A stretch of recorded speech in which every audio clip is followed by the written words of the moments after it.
Okay, so hello everyone. So my dissertation topic was a language as a tool of control in the dystopian literature, a Foucauldian study of George Orwell's 1984, and the selected example from the contemporary media. Here, the academic information, chapterization, and chapter one was that language is not merely a tool of communication; it is the most powerful instrument through the which authority is exercised. Truth is manufactured as a human thought is silently controlled. Michel Foucault argued that power does not always operate through the visible force. It's operates invisibly through the discourse, through the language, through the system, and decide what people are allowed to think, say, and believe. He calls this as a power knowledge nexus. Whoever control language and control reality. In George Orwell's 1984, that proves these arguments through the fiction. The party does not simply punish the citizens; it's destroy the ability to think differently by the engineering language itself through the newspeak, propaganda, slogans, and the rewriting of the history. The party ensured that rebellion become not just dangerous but linguistically impossible. This dissertation argued that such as a linguistic control in not conform to dystopian fiction, it is alive functioning and normalized in the contemporary media discourse, where language continues to shape perception, manufacture, consent, and a sustain institution authority. The purpose of this chapter is to establish a theoretical foundation, introduce the primary text, define the research problem, and set direction for the entire study. Hypothesis was that dystopian power operates mainly through the language rather than physical force. In 1984, newspeak, propaganda, and surveillance shaped through thought and the truth by creating internalized control and similar language-based mechanism continues to function in contemporary media. Research question was that how does dystopian literature present language as a central tool of control over thought and behavior?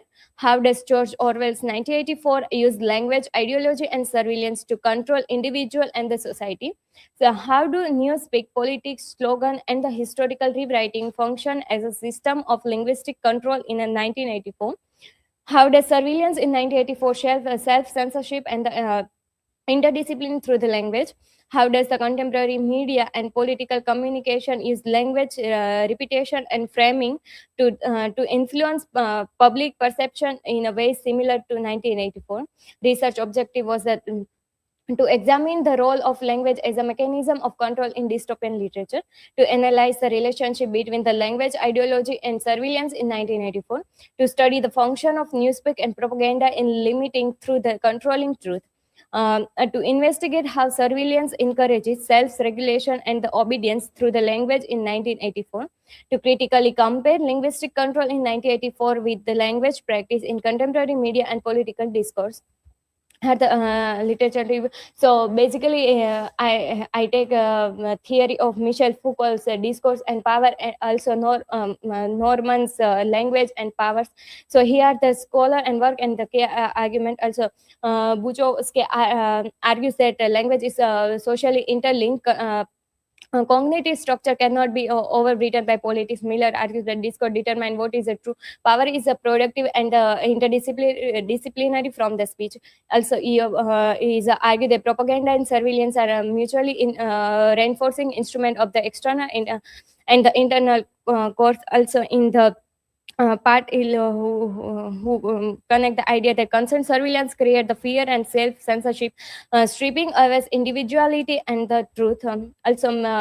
Miller in his article Foucauldian on discourse and power, he argues that power discourse determines what can be said and what is accepted as a truth by power productive rather than repressive.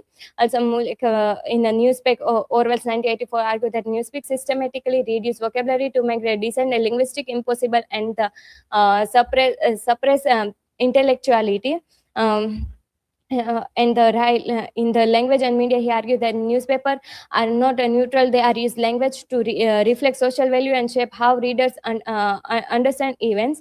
Johann's argument that newspeak manipulate are the relationship between sign and the meaning of legitimate the mental space.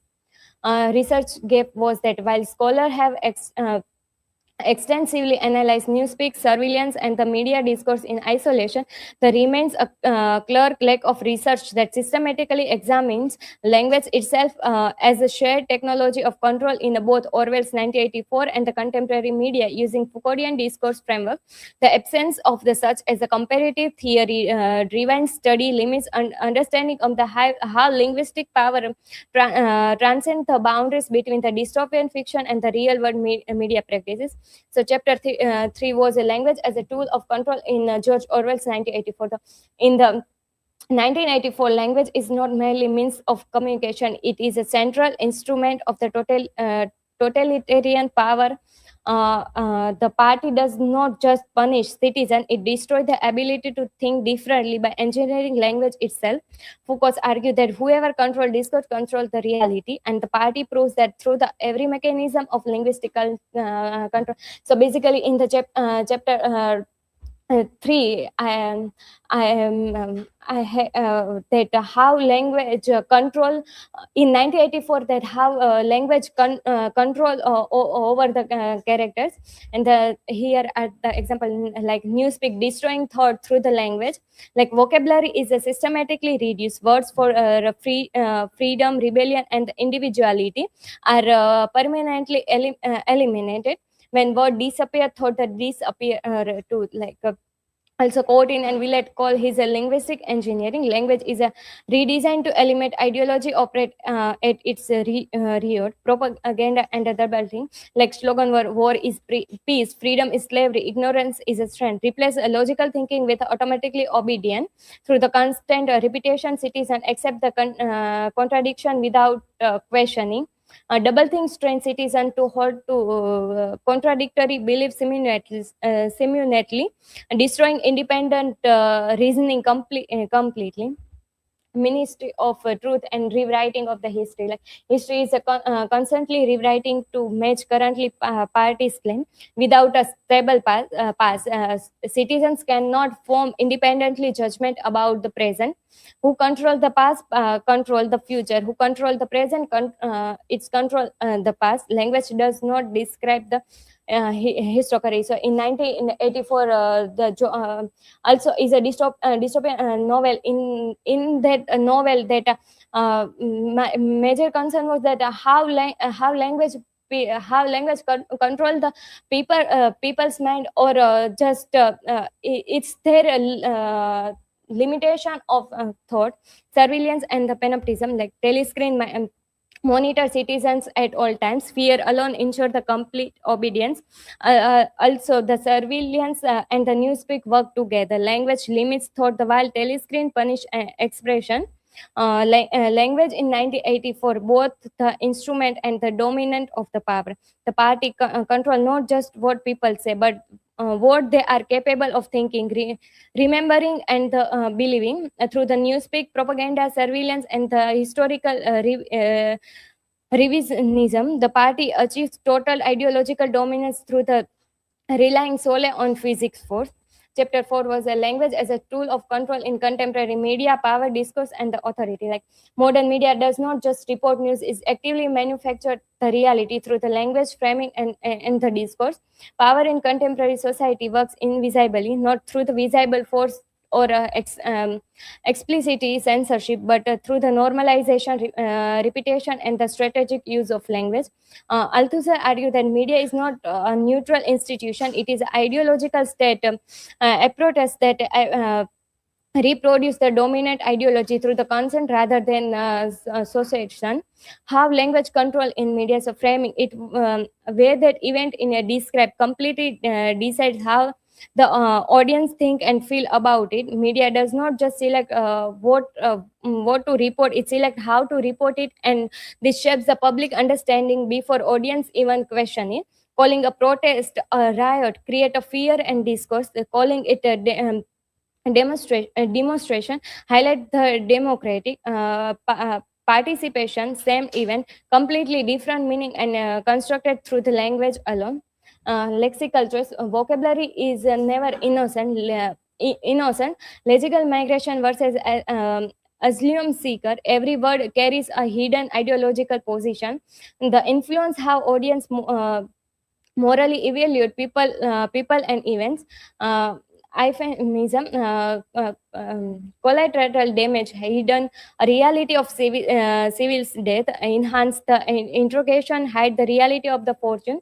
Uh, in the bureaucratic and the technical language, a distance audience from the human consequences of the institutional voice. Passive way, like mistake were made, civilians were killed, the agent disappear from the sentence, and no one is responsible. Institution accountability is completely erased while the appearance of the objective is maintained.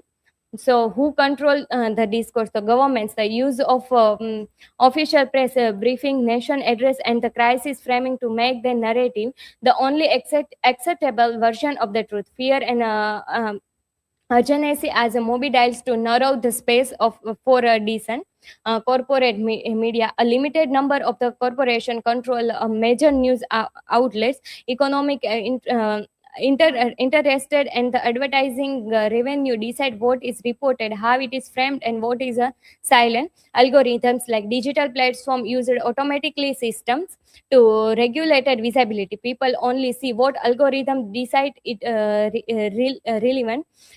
Invisibility shaping public perception and manufacturing collective understanding.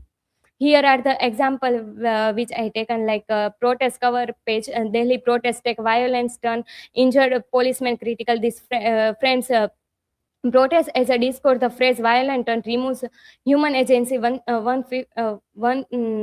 injured amplified the unrest, and the policeman critic center the state as a victim. And Dalit protest shut down as the state. RSS blames like breaking Indian bridge. The shift focus to politic conflict, shut down state stress, structure disruption, while the breaking Indian bridges use a national metaphor of delight is a protest as a threat to national unity. So chapter 5 was the conclusion, like through the examination of George Orwell's 1984 and alongside contemporary media discourse, it became evidence that language function as a powerful and enduring instrument of the ideological control. All five research objectives are questions were successfully addressed, providing that party control operates the primary through the newspeak, propaganda, and surveillance rather than physical force, fulfill justifying the central hypothesis. The Foucauldian framework bridges the gap between the literary and media studies, showing that modern media mirrors Orwell's mechanism through the framing euphemism and the selective representation. While the research is limited to English language textual sources and the lack of audience reception analysis, this gap open valuable direction of future research, including digital media analysis, cross-linguistic comparison, and the interdisciplinary approach. Ultimately, language is never neutral. Controlling the language means controlling truth, and controlling truth shapes the very boundaries of human freedom. Here, the bibliography. And thank you.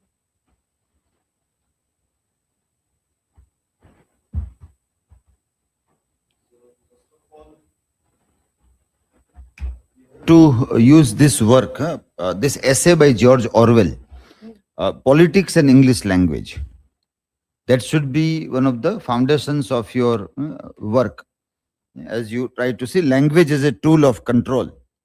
So what he is saying in that work is important, along with Newspeak. Newspeak is an imaginary word, but his essay is a fictional one.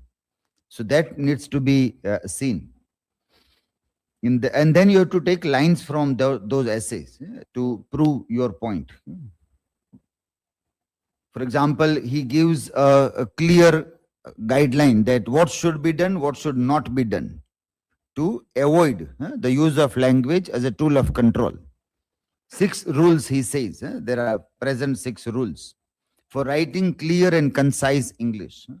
Never use a metaphor, simile, or other figure of speech when you are used to seeing in print, which we are normally seeing in the print. So it is getting another reference.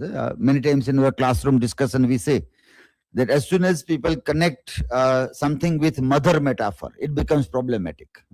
So language, mother, land, mother. So we say that speak about language and land without metaphor, without simile. Then you will have a clear idea. Never use a long word where a short one will do. If it is possible to cut a word out, always cut it out. Never use the passive where you can use the active, because passive is normally used to hide the doer. When the doer is to be removed from that crime, then people use passive. The work is done by, then you don't use by whom. The work is done. So Gaza is bombed, but by whom nobody speaks. So this is bombed, or Ukraine is bombed, or this. So that language one should be very careful. That is trying to hide the truth. That's what he writes in this essay.